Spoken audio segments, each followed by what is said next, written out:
Oui, je prends mon tarot au cas où il y ait besoin. Bonjour, aujourd'hui je reçois Nathaël Rémy. Bonjour Nathaël, Bonjour, Daniel, comment allez-vous? ça va, merci. Alors Nathaël, vous êtes tarot-thérapeute, médium, mais également auteur de nombreux ouvrages sur le tarot et sur la lithothérapie. Je mettrai de toute façon Oui. tous les liens en barre de description sous la vidéo. Alors aujourd'hui, Nathaël, c'est vrai que vous avez accepté de répondre à mes questions et accepter cet échange aussi pour parler un peu de votre métier de tarot-thérapeute. Déjà, on a l'impression tous plus ou moins de connaître le tarot. Ça fait un peu partie de nos informations. On a peut-être aussi cette image cliché de la voyante dans sa roulotte. Alors, je parle bien volontairement de cliché, hein, avec ses lames de tarot. Mais au final, le tarot, c'est quand même une grande inconnue parce que aujourd'hui, on va dans une boutique dite ésotérique ou même dans une librairie classique, on va trouver des lames de tarot sous toutes les formes, on va trouver des oracles, on va trouver plein de choses, mais c'est un métier aussi, un métier que vous exercez et vous avez accepté vraiment de pouvoir échanger autour de ce sujet qui encore assez méconnu, comme je le disais tout à l'heure, très connu mais très méconnu en même temps. Déjà, Nathalie, c'est quoi le tarot? Qu'est-ce que ça veut dire? Alors pour moi, le tarot, hein, ma définition, c'est un livre d'enseignement et de sagesse parce que effectivement, j'ai commencé avec la voyance par rapport au tarot et c'est en écrivant ma Bible du tarot que j'ai récupéré plein de petites notes en fait que j'avais depuis 10, 15 ans, un petit peu à droite à gauche. Et en fait, j'ai compris et j'ai mis en pratique une nouvelle technique qui part de la date de naissance. Alors, il y en a d'autres aussi, hein, des techniques qui partent de la date de naissance. Et en fait, le tarot, on peut aussi travailler sur soi par rapport à son humeur. On tire une carte, on voit ce qui ne va pas. Qu'est-ce qu'on doit travailler? Et donc, notamment dans ma Bible du tarot, quand on utilise les lames du tarot pour cet effet, on a un mantra ou une phrase positive à se répéter le plus souvent possible dans la journée, ou voire même en introspection pour une méditation. Pour ceux qui pratiquent le yoga et tous les autres qui s'intéressent aux chakras, le tarot peut aussi aider pour voir quel chakra on doit débloquer. Notamment, voilà, le fait de voir sa date de naissance quand mes accompagnées viennent me voir et elles me disent, tiens, j'ai tel problème. Et en fait, quand elles voient leur date de naissance, simplement avec le tarot, eh bien, elles comprennent tout de suite où est le problème, alors qu'elles ne sont pas initiées au tarot. Le tarot, je l'ai appris un peu, alors je l'ai appris par moi-même et un peu comme une bande dessinée. Je le lisais comme une bande dessinée. Et en fait, j'ai souhaité approfondir hein, cette technique, entre guillemets, plus sérieusement. Donc, j'ai pris les cours avec deux personnes différentes hein, parce que la première personne, il y a des lames de tarot qui ne résonnaient pas par rapport à la définition. J'en avais une autre. Et la deuxième personne, avait la même signification que moi pour les lames, je dirais, que je ne trouvais pas en résonance avec moi, et pas même chose par rapport à son interprétation. Et elle a fini par me dire, eh bien en fait, les lames de tarot sortent exactement pour la personne qui consulte, comme toi tu vas les interpréter. Donc c'est un outil très magique puisqu'il s'adapte à la personne qui le lit. Et là, quel que soit le domaine, en fait. Donc, c'est vrai que j'utilise le tarot en voyance, mais aussi donc en thérapie parce que, voilà, comme je disais, les chakras. Mais on a aussi, enfin, toujours dans ma Bible du tarot, hein, il y a deux pierres. Enfin, il a fallu synthétiser et restreindre par rapport au livre. Et donc, pour moi, il y a des pierres hein, qui se rapportent à chaque lame, ainsi que l'aromathérapie, donc les huiles essentielles et leur utilisation. Pour les pierres, même chose, leur utilisation, parce qu'une pierre ne va pas se- s'utiliser de la même façon selon les besoins que l'on peut avoir. Et puis, chaque lame de tarot aussi a une posture de yoga qui fait qu'on ouvre le chakra qui peut être un peu restreint parce qu'il y a très peu d'énergie à l'intérieur parce que c'est un sac de nœuds, hein, tout simplement. Donc, l'énergie a du mal à passer. Donc, on peut dénouer les nœuds. D'où ça vient exactement les lames de tarot? Parce que on les connaît depuis des siècles. Elles sont présentes dans nos cultures. Elles ont une origine. Quelle est-elle? Alors, elle est encore méconnue. Les premières lames de tarot qui ont été découvertes, et bien notamment la tempérance, lors de fouilles dans une très vieille chapelle en Italie. La tempérance, exactement telle qu'on la connaît dans le tarot actuellement, a été découverte. Une très belle fresque. Donc on sait qu'il y a, voilà, les initiés au tarot, les lames étaient peintes pour pouvoir initier la personne dans un chemin, en fait, un chemin d'âme, un chemin d'évolution, et notamment par rapport à de la méditation, introspection, acquérir l'énergie de la peinture à l'époque, puisque ce n'était pas encore des lames et des arcanes. Visconti s'est approprié les lames de tarot, donc il est magnifique, il est très doré. Très Renaissance, mais effectivement très religion chrétienne, parce que on a notamment la descente de la croix. Euh, donc c'est vrai que voilà. Après le tarot, ça va être comme les pierres, ça va être comme les couleurs. On a un tarot qui va se présenter, voilà, qui va nous attirer. Simplement pourquoi? Parce que on a des choses à vivre avec ce tarot tout entier. Alors personnellement, je conseille un tarot pour chaque activité. C'est-à-dire que j'ai un tarot, bien sûr, pour les consultations voyance. J'ai aussi un tarot pour les consultations au niveau de la date de naissance pour donc la généalogie, hein, savoir les ancêtres que l'on porte, mais aussi pour tout ce qui va être somatisation, puisque là, on va plus toucher à la psycho-émotionnel, voire le physique, puisque une émotion se cristallise dans le corps physique. Donc, on peut aider, mais bien sûr, ça n'empêche pas, et je conseille même vivement de consulter un médecin avant de venir me voir, parce qu'effectivement, par rapport à la problématique physique, on peut avoir des clés supplémentaires. Donc, le tarot, pour moi, c'est vraiment un très, très bel outil. Les origines, on les connaît pas encore. Il y en a un petit peu partout. C'est vrai que la plus ancienne source viendrait effectivement des pays de l'Est. Ça me fait sourire parce que oui, le cliché de la gitane avec sa roulotte et son âne qui tire les tarots, c'est vrai que les origines les plus anciennes, en tout cas, ont été trouvées dans les pays de l'Est, oui, avec ce cliché qui n'est pas, c'est un cliché, c'est aussi une légende, donc il n'est pas anodin. On va revenir peut-être sur ce cliché qui est assez symbolique de la manière dont on perçoit encore aujourd'hui les lames de tarot. C'est quoi la différence entre tirer les cartes pour une démarche de tarologie et une démarche de voyance? Et déjà, est-ce qu'il y a une différence?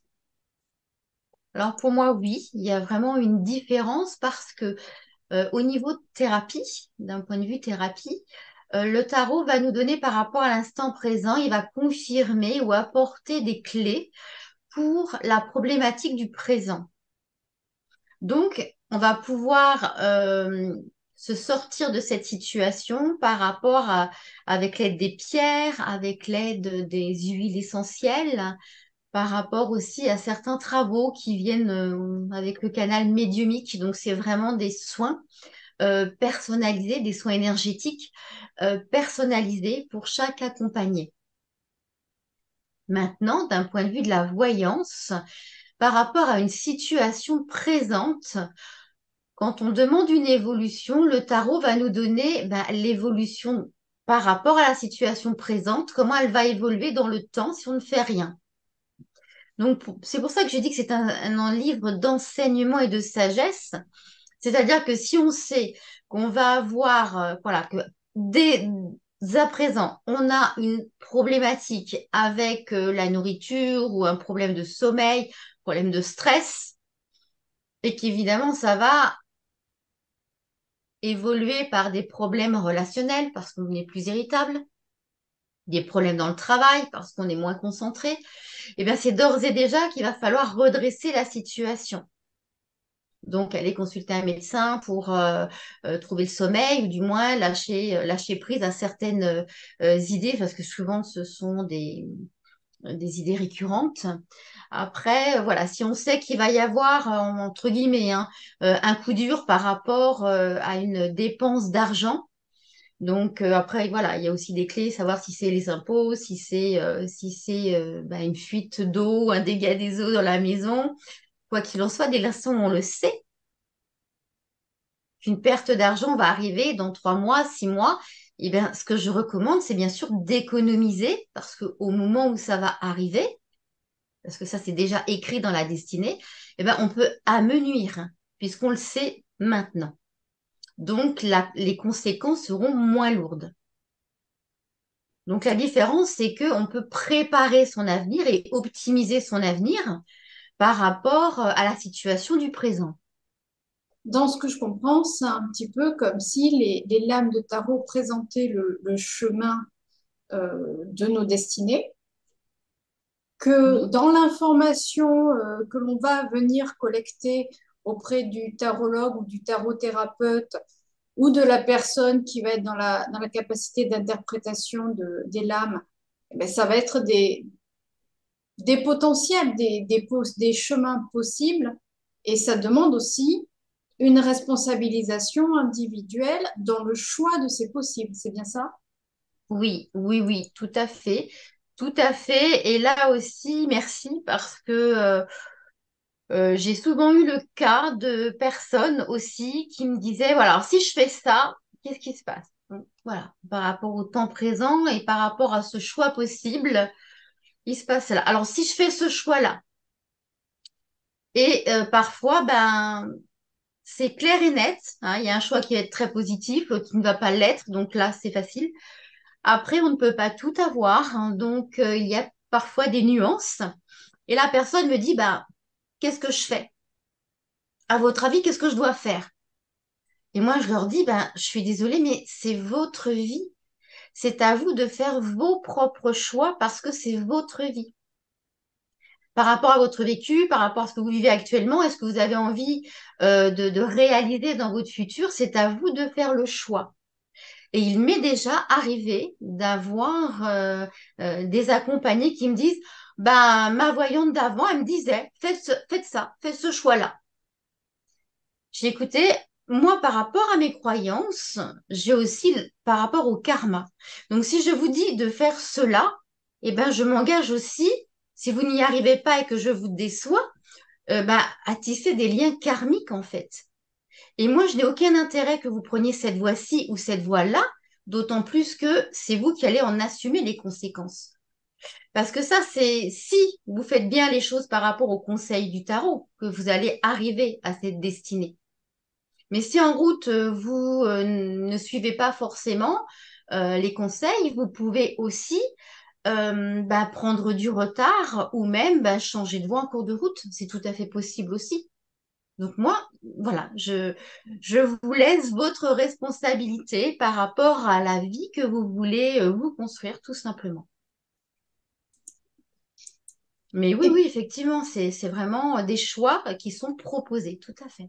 et par rapport à ces questionnements, est-ce qu'il est possible aussi de poser des questionnements généraux, globaux, sur un ensemble de populations, sur une vision commune, ou est-ce que c'est trop inductif derrière tout ça?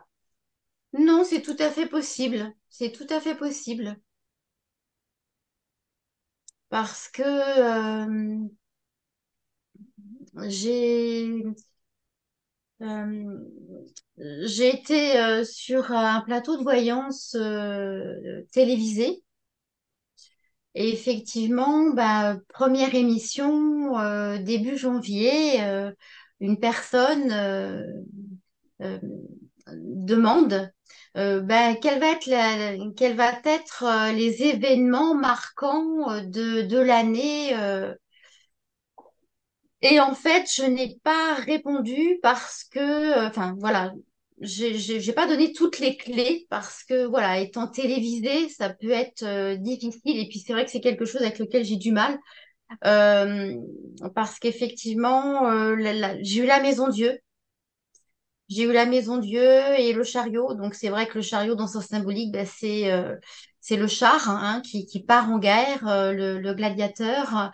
Et la maison Dieu, tout ce qui va être explosion, tout ce qui va être éboulement, bouleversement. Et ensuite, j'avais le monde. Donc c'est vrai que et j'ai ressenti une situation de guerre. Je n'ai pas voulu insister dessus, mais c'est vrai que peu de temps après, il y a eu la guerre au niveau de la Russie. Après, c'est vrai que je ne suis pas pour ce genre de médiatisation, parce que c'est vrai que certaines personnes le font, bon, parce qu'elles sont certainement beaucoup plus à l'aise que moi, d'accord, mais c'est vrai que je garde une certaine humilité, en fait. Parce que c'est pas, j'ai pas du tout envie d'avoir l'étiquette. Ah, c'est la voyante qui, voilà. On voit très bien avec Paco Rabanne, qui était dans la mode, enfin qui est toujours dans la mode, mais qui pour les années 2000 avait prédit la fin du monde. Enfin voilà, parce qu'il s'intéresse beaucoup à tout ce qui est ésotérique. Bon, ça a été la fin d'un monde, d'accord, hein, avec l'euro, tout ce qui est arrivé par la suite, mais ça n'a pas été la fin du monde. Donc, par rapport à l'interprétation du voyant et sa sensibilité au moment où il tire les cartes, effectivement, il peut y avoir des interprétations qui bifurquent ou qui sont mal comprises parfois. Parce qu'il arrive aussi qu'une de mes accompagnées va me poser une question et quand je lui donne la réponse, voilà, est-ce que je vais avoir une rencontre dans ma vie affective? Donc je lui dis effectivement, et c'est aussi quelqu'un que vous connaissez. Ah bah oui, c'est un tel parce qu'il me tourne autour, mais moi je suis pas intéressée. Je fais attention, je n'ai pas la carte d'identité de la personne en question, ça c'est votre interprétation. Si en plus vous dites ne pas être intéressé par cette relation, il n'y a pas de raison que cette relation s'impose. Puisque là, c'est vraiment une relation amoureuse qui va avoir lieu et où vous allez effectivement vivre sereinement cette relation amoureuse. Donc effectivement, je reprends aussi parfois mes accompagnés parce que je sais que ça rassure. Par rapport à l'instant présent, on dit, voilà, il va se passer ça dans 6 mois, dans un an, dans 3 mois, et on a besoin d'être rassuré.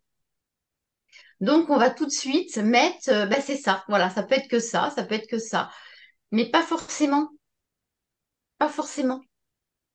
Donc, moi, je leur dis, laissez libre cours à la vie, vous savez que ça va arriver, c'est marqué dans votre destinée, laissez faire, laissez la magie de la vie opérer dans votre vie, invitez-la et laissez faire.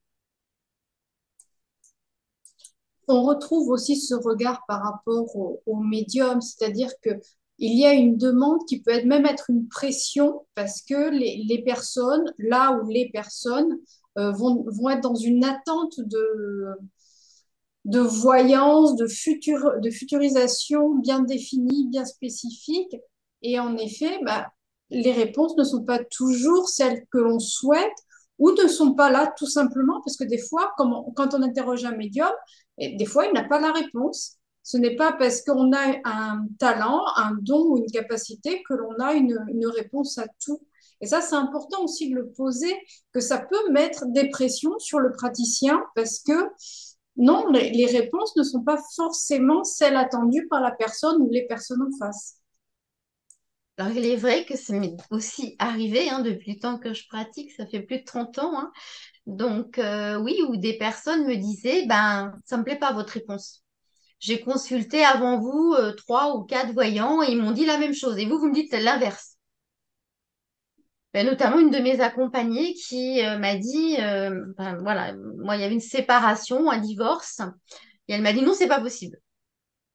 3 ans après, elle est revenue me voir en me disant, ben, je suis désolée, mais c'est vrai que oui, je suis en plein divorce avec mon mari et j'aimerais vraiment savoir comment ça se passe parce que voilà, elle avait certaines incertitudes. Et c'est vrai qu'elle refait le point à peu près une fois par an, une fois tous les 1 an et demi. Mais voilà, c'est ce qu'elle m'a dit. C'est vrai que comme j'étais en détresse émotionnelle, je suis allée vers les voyants qui me donnaient la réponse que j'attendais. Et en fait, c'était pas la bonne.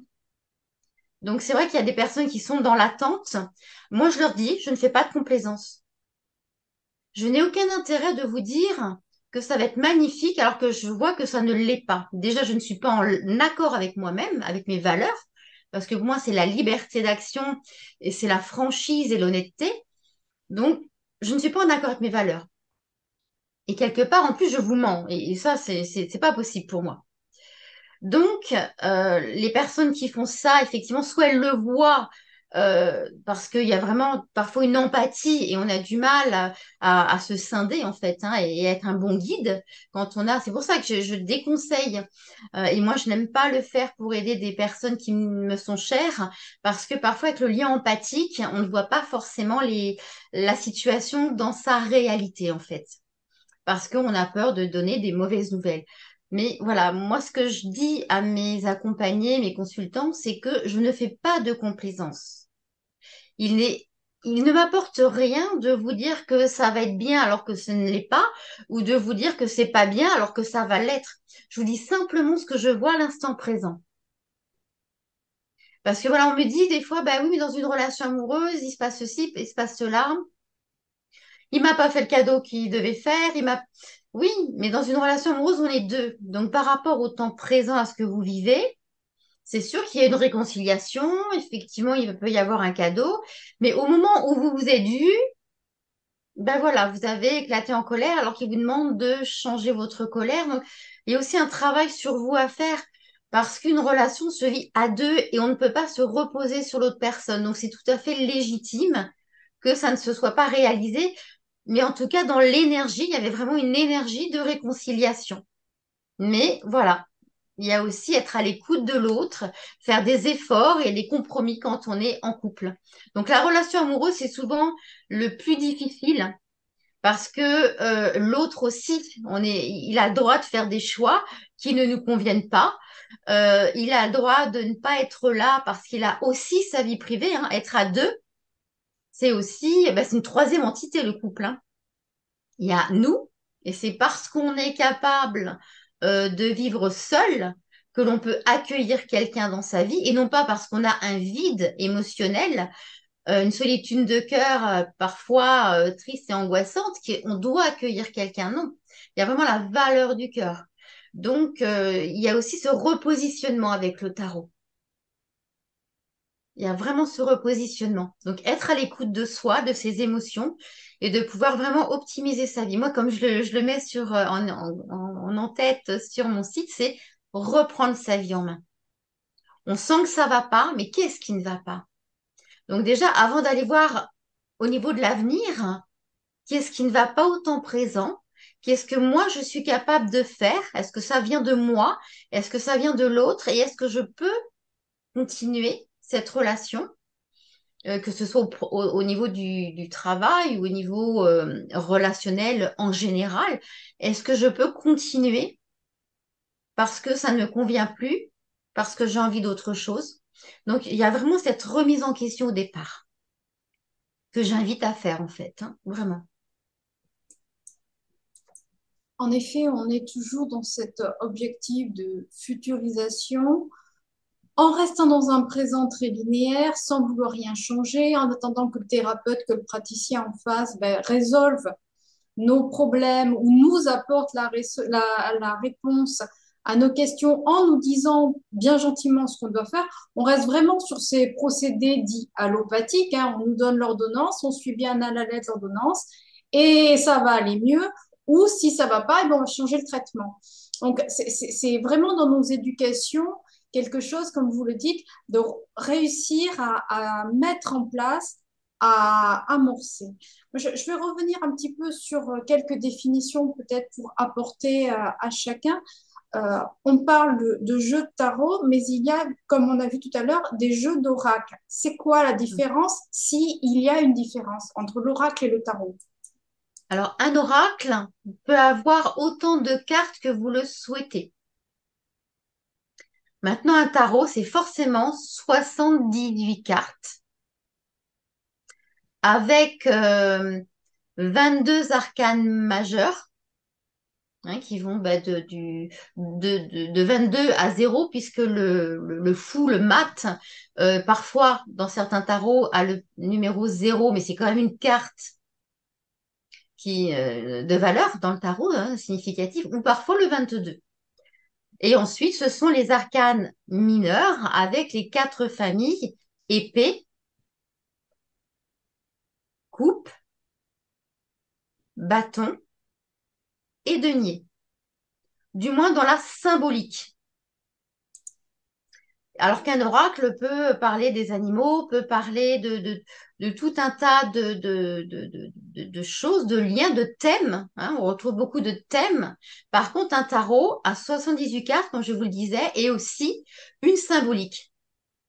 C'est-à-dire que bah, la tempérance, puisque j'en parlais tout à l'heure, ça reste toujours un ange. C'est toujours un ange avec ses deux vases, voilà, les deux vases communicants en fait. Donc, on a soit l'ange, soit les deux vases, parce que c'est vrai qu'il y a beaucoup de tarots. Là-bas, c'est le tarot de Marseille, hein. Mais après, il y a eu beaucoup de tarots qui sont devenus contemporains, notamment avec celui de Dali, hein, qui a été créé ben, tout spécialement pour un James Bond. Mais il y a plein d'autres tarots qui sont venus par la suite. Mais la symbolique, et forcément, puisque ça s'appelle tarot, la symbolique est forcément présente sur les lames, les représentant les lames du tarot. Et peut-être pour finir, une dernière question. Quelles sont les idées préconçues sur la tarologie? Alors, beaucoup de personnes s'intéressent au tarot.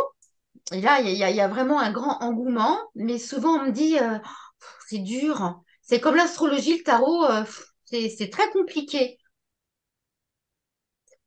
Quand je donne des cours, voilà, si je vous apprends comment moi j'ai appris le tarot, c'est-à-dire c'est une bande dessinée. Si vous aimez lire les bandes dessinées, il suffit de regarder les images et d'avoir les mots-clés en fait qui coordonnent un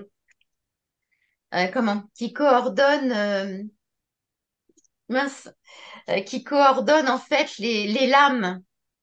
Euh, oui, parce qu'en même temps, je cherchais à vous montrer. Juste un exemple, voilà. Alors, l'empereur et l'impératrice, ça, c'est un couple qui va bien, qui est uni. Et quand on les a comme ça, souvent, c'est un couple qui va se séparer ou qui est en train de se séparer parce qu'ils se tournent le dos. Donc, il y a vraiment, oui, il y a juste à regarder les cartes. Il y a vraiment, enfin, voilà, c'est comme ça que je l'ai appris et en suivant les cours, l'interprétation, les mots-clés étaient justes aussi. Donc, c'est ce que j'invite vraiment à faire et c'est aussi comme ça que j'apprends le tarot en fait, hein. C'est vraiment comme ça que j'apprends le tarot. Et il y a des résultats, j'ai des personnes qui sont vraiment contentes, après, qui sont vraiment satisfaites des cours. Maintenant, effectivement, il faut mettre, voilà, un petit peu tous les jours. Hmm. C'est Je comme tout, faut recommande, pratiquer. Voilà, faut oui, voilà, pratiquer. 15-20 minutes. Et puis voilà, quand on travaille une lame, vraiment pour l'intégrer avec par rapport au lieu qu'elle peut, la signification par rapport au lieu, par rapport aux pierres, si on veut travailler avec les pierres ou avec les huiles essentielles, par rapport à l'énergie de la lame parce que c'est vraiment, on a des transformations. Une personne comment, voilà, le diable, c'est une carte qui est souvent pas très aimée par rapport au tarot quand elle tombe. Et en fait, le diable, il n'y a pas que le côté négatif du diable, parce que le diable, c'est un voyant, c'est aussi un magnétiseur. Donc, ça veut dire aussi qu'il y a des dons à développer quelque part. C'est aussi un grand médium, il a des antennes par rapport à son chapeau. Il suffit simplement de regarder les cartes. Simplement de regarder les cartes. Après, effectivement, il a son côté négatif, mais nous aussi, en tant qu'humains, on a des qualités, on a des défauts, et parfois, on fait le mauvais choix par facilité. Les lames de tarot, en fait, c'est la vie des humains, tout simplement. Tout simplement. Eh bien, infiniment merci, Nathalie, pour tout ce beau descriptif autour du tarot. Comme je disais au début, on le connaît tous, mais il est extrêmement méconnu pour la plupart. Ça reste souvent quelque chose que l'on va regarder, que l'on va peut-être expérimenter entre parenthèses, encore en alcôve, sans trop en parler. Alors que là, aujourd'hui, c'est vraiment de démocratiser, d'accessibiliser Oui. l'information du tarot avec vous. Alors, je rappelle, Nathalie Rémy, vous êtes praticienne tarot-thérapeute, vous êtes médium, vous êtes auteur de nombreux ouvrages sur le tarot, mais également sur la lithothérapie. Vous recevez en consultation. Est-ce que, Les voilà, pour... consultations se font aussi bien au cabinet, mais les trois quarts du temps, alors depuis le Covid, c'est vrai que ça se fait par téléphone et pour des raisons très pratiques en fait. Étant en région parisienne, c'est vrai qu'avec les transports, c'est pas forcément évident parfois et ça se passe très bien. Alors soit par téléphone, soit par WhatsApp en visio, je m'adapte. Mais effectivement, les deux en fait reviennent au même, que ce soit en présentiel ou en distanciel. Bien, encore une fois, merci infiniment, Nathalie. Merci à vous, Daniel. Vraiment, merci beaucoup pour ce que vous faites et pour cette chaîne de partage. Je, Merci je, beaucoup pour votre invitation. Voilà, mais je rappelle que toutes les informations seront mises en barre de description sous la vidéo. Pour ceux qui ne sauraient pas comment on fait sous la vidéo, il y a le titre en gras, il suffit de cliquer dessus et vous avez toute la description et tous les liens vers le site et les chaînes de Nathalie Rémy. Si vous souhaitez la contacter, vous aurez également le lien vers ce site internet et ses coordonnées. Nathalie, encore une fois, je n'arrête jamais de dire merci parce que les merci, c'est tellement agréable. En plus, c'est gratuit. Hein. C'est comme Et il y c'est a comme tout dans un merci, oui, voilà, oui. Il y a la gratitude, il y a la paix, il y a tout dans un merci, il tout y a à fait, tout la dans un merci. Puis reconnaissance. je trouve que c'est très important de pouvoir rappeler cette gratitude à tous les intervenants qui participent à cette chaîne aussi, parce que sans les intervenants, cette chaîne n'existerait pas. Et tous de qualité, autant les uns que les autres. Vous êtes tous un réel bonheur de partage. En tout cas, Nathalie, cette chaîne est aussi pour vous. Si vous le souhaitez, vous pouvez revenir quand vous le voulez. Il n'y a pas de C'est souci. gentil, La merci. porte vous est Ben, ouverte. à ce moment-là, si vous le souhaitez, on peut demander, parce qu'il y a un grand panel, on va dire, avec le tarot, s'il y a des sujets qui intéressent certaines personnes, vous pouvez le mettre sous cette même vidéo. Et après, il y aura peut-être, si, selon ce que vous désirez, des émissions sur certains thèmes ou certains sujets. Maintenant, voilà, à vous de choisir. Tout à fait. Je rappelle également que vous êtes spécialiste en lithothérapie, que vous avez écrit des ouvrages à ce sujet. Donc, comme tout à l'heure, hein, je mettrai les liens en barre de description. De toute façon, il y aura le lien vers votre site où tout est déjà catalogué dans les références. Au revoir et merci infiniment, Nathalie, Rémy, de ce beau Merci à vous, partage vraiment, merci beaucoup. et à très vite. Au À revoir. très bientôt. Au Au revoir. revoir.